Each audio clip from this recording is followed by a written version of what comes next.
you're very welcome back, and it's time for some Gaelic football, which on OTB Sports is in partnership with AIB, proud sponsors of the Football, Hurling and Camogie All-Ireland Club Championships. You can check out the toughest for more. Delighted to say we're joined on the line by the former Mayo footballer, four-time All-Star, Colm Boyle. Good evening, Colm. Adrian, how are you? How are things? All right, how are you getting on?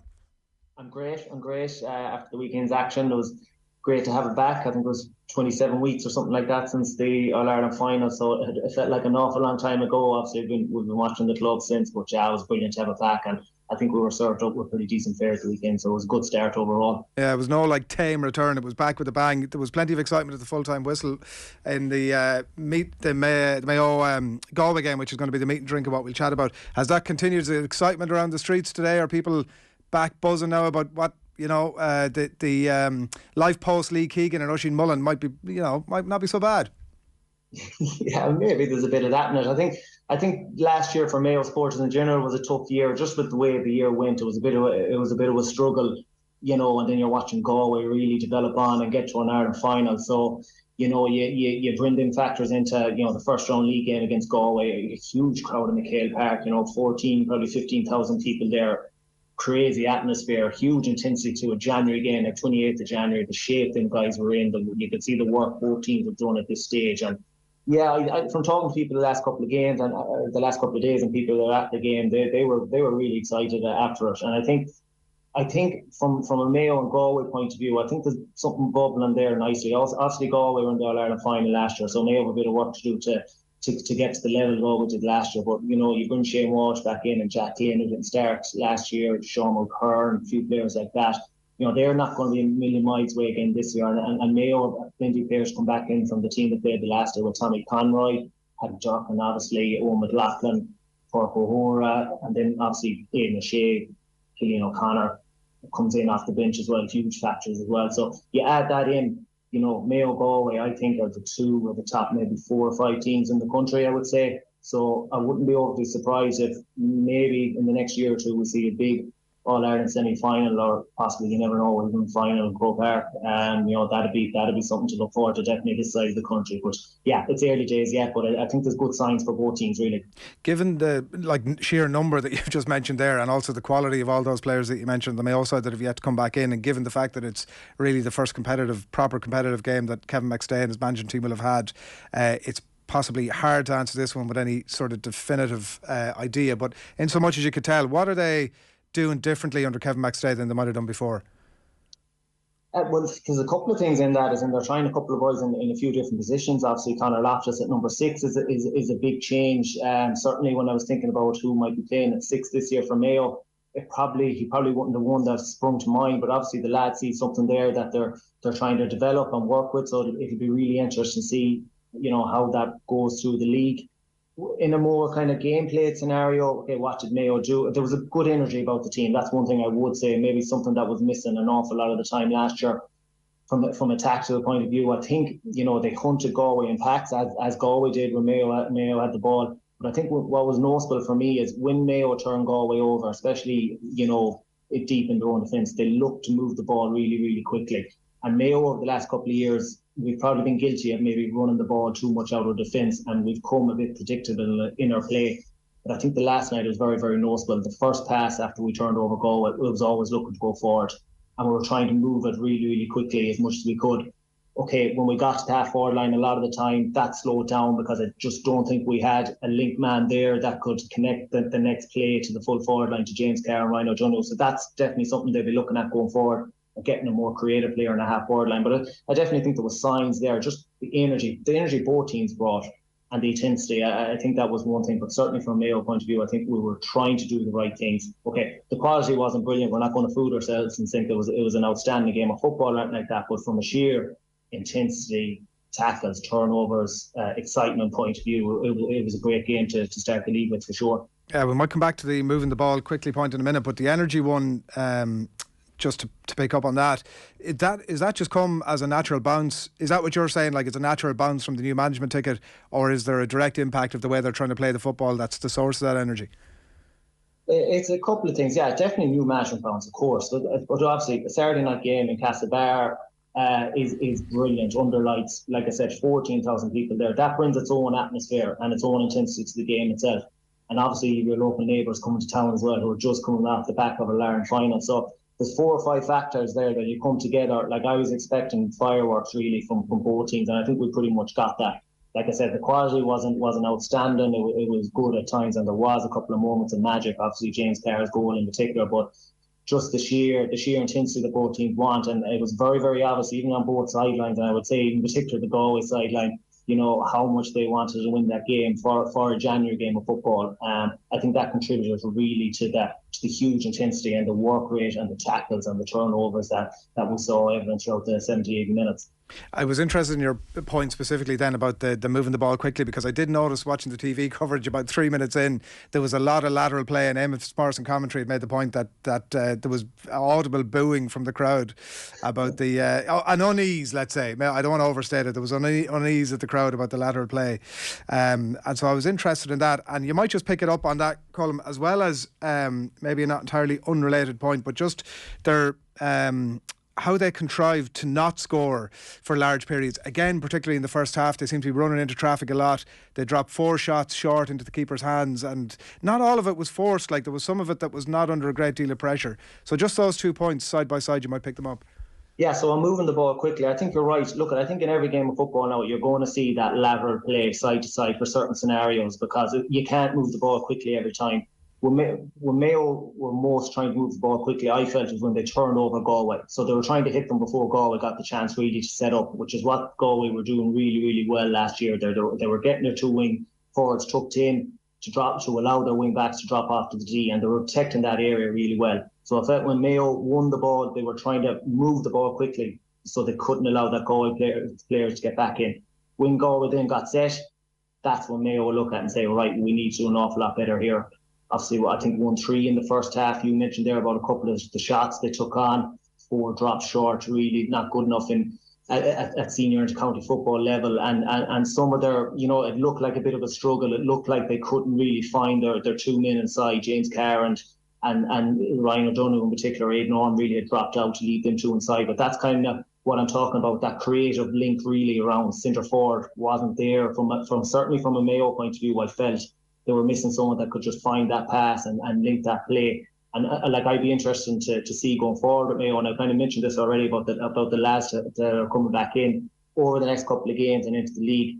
If we can get a Tommy Conroy, a Killian O'Connor, obviously James Carr, Aidan O'Shea possibly, you know, vying for full forward spot, I'd be interested. I think Ryan O'Donoghue actually could be the man that drops out possibly to 11 position and becomes a bit of a link man there to the full forward line, becomes a bit of a creative player. He played at 11 in 2020 for us and was really good there. As good as he is close to goal, I think you're going to need someone that'll feed the full forward line for Mayo in the future. So I think that could actually be his role going forward. And you expect him to be around the traditional 11 position or a bit deeper?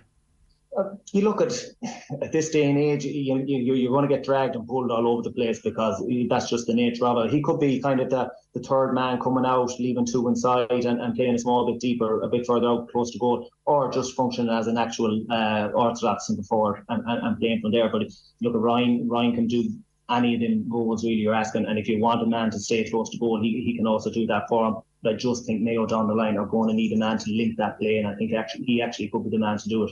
That showed serious cojones at the end as well.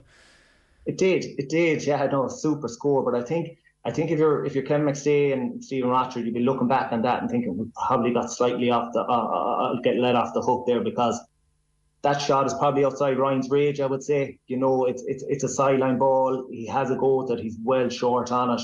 I think if you're in that scenario again, Mayo will be looking to move that. He takes the shot on because no one is looking for it. I think that's the thing. So developing a set play around that again, if you're in that scenario where we're 2 or 3 passes and we get a shot off at the top of the tee, because it's not going to be every team that kicks the ball back to you in a better position and puts it over the bar. But in fairness to Ryan, if you're from Mayo, that ball drops to anyone, it's him or Killian that you want, and in fairness to him, he stuck it very, very well. But I think there's learnings in that, even though we got the point and got away with the win. I should have asked you at the top, were you at the game, or were you like me watching on the TV? I was away for the night, so I was watching it closely on TV. Yeah, very good. Well, because I wanted to ask you, because I was watching the coverage, and it seemed to me a lot of the time you'd see like McHale seemed to be in the background a little bit. Rochford is very much front and centre alongside Kevin McStay, and Rochford seemed to be really vocal, like in a way that like you do see some sort of, I don't know what his official title is, assistant manager, whatever, like would be, but like he wasn't sort of deferring to McStay an awful lot for what he was saying. He was going for it.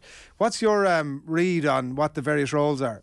Yeah, it's an interesting one because I was in the Dome for in the Connacht Interactions for the two previous games in the FBD League against Galway and Roscommon, and what you're saying is right. Like Stephen's voice was just echoing around the Dome and carrying in there because he was shouting on the instructions an awful lot. So look, I'm sure an awful lot of it was pre-planned, the stuff that they're adding in, but certainly he seems to be definitely the assistant manager, as you said, or very close to an ally to Kevin, because he is delivering a lot of the instructions in. But I'm sure that's pre-planned. I'm sure Kevin is happy with that. Stephen's not just gone off on his own bat. I think you saw something similar down the other end, really, with Cian O'Neill and Pádraig Joyce. You know, Cian will roar in the instructions as is needed from that side as well. So I think it's similar on both camps, to be honest. Yeah, no inter-county GAA team anymore. Well, no longer can you have just one manager. It's got to be, pulling somebody. Even Jim McGuinness is at it. To be honest, I thought at one stage it was starting to kick off there on the sideline. There was so much going on and so much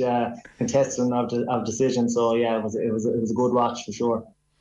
No Mayo chat, particularly at this time of the year, is complete without a bit of a sense of what Aiden O'Shea is up to. And he obviously comes in 55 minutes, and I think he ran straight into the full forward line. The Matty Ruan black card probably muddied the waters a little bit in terms of trying to get a bit of a feel as to where he might be actually positioned deep into the year. Yeah, I think so. I think that just changed. I think Aiden pretty much had to come out, if not to 11, to midfield after that, and it just slightly changed what they might have planned for him to do. But he still had an influence in the game. Like, he comes deep and Killian McDade pulls him down and he gets a black card pretty much straight away after Matty Ruan's black card. So look, it's going to be really, really interesting. Kevin has been very, very vocal on this in his media work the last couple of years, that he feels Aiden O'Shea is the best position for Mayo's foot forward. So look, I presume, it's not just as simple as that. They will look at him elsewhere, but it will be really interesting because probably for the first time in a hell of a long time, we've got good options inside. So it's going to be interesting to see how that dynamic at the whole forward line look as the year goes on. Killian as well coming in there looked really, really sharp. I thought even in the 10 or 15 minute cameo, I thought he got through an awful lot of work and got a great score off his left just to set Mayo down and got them back within a point or got them level at the time. I can't really remember. So look, they're not going to start. That's the reality when it comes to the championship. I think someone or one, maybe two of them have to miss out, but it's really, really good options to have, because in a year now with this new format, your panel and your strength and depth is more crucial than ever. So the more options we have, the better. But it definitely will be worth keeping an eye on as the year goes on, for sure. Yeah, he clipped over an absolute beauty. It was a tight angle as well, I think, off the left. What James Carr, the goal, and people are chatting about it, and again, it's doing the rounds online, and it's an absolute rocket of a goal. And he's injury free, and he's going well, and he looks good. He looks free in a load of different ways. You've obviously seen him up close. How good can James Carr be? Look, the frustrating thing for Mayo supporters is we know James Carr. So obviously everyone has seen it in Limerick in 2019 against Galway. That goal, a very similar goal again the last day. I would say over the last couple of years playing training games at Mayo, James Carr puts in a bullet like that probably every second or third training game, where everyone just comes to a standstill for a second or two and just goes, wow, what's after happening there? That's the magic that James Carr has. The frustrating thing maybe is that we don't see the consistency in his game. That, if he can just become more regular in his ball winning and making good decisions when he gets the ball and clipping over 2 or 3, maybe just even simple get scores, you know what I mean, and really get himself into the game that way. Because if he can add the simple stuff to the game and the stuff he does really, really well when he gets on the ball, like he's very direct when he turns and takes on his man, normally beats them, or he gets a foul or a free in. He's really, really good. He's direct running. Like, he's one of the few players, if he picks the ball up on the 45 and beats his man, it's actually a goal chance, because everything just seems to open up from him from that. So look, at consistency, keeping him injury free is a big thing, because over the years he has been generally going well in a game here or there, and then he'll pick up a little niggle or knock that'll keep him out for 3 or 4 weeks, and he finds it hard to get back into the team and to get his form after that. So there's numerous different factors that come, but there's no doubt on any given day James is capable of doing exactly what he did the last day, and is putting that ball into the top corner from ridiculous angles. So really, sometimes a new management team can just bring out the best in a player, just out of nowhere. And we're hoping now for Mayo, because it really is time for James now to start delivering on a consistent basis. So we're hoping now this could be just the freshness he needs to go, and he could be more settled in his general life or whatever it is, that he just might have the tools now to really to go out and cut loose.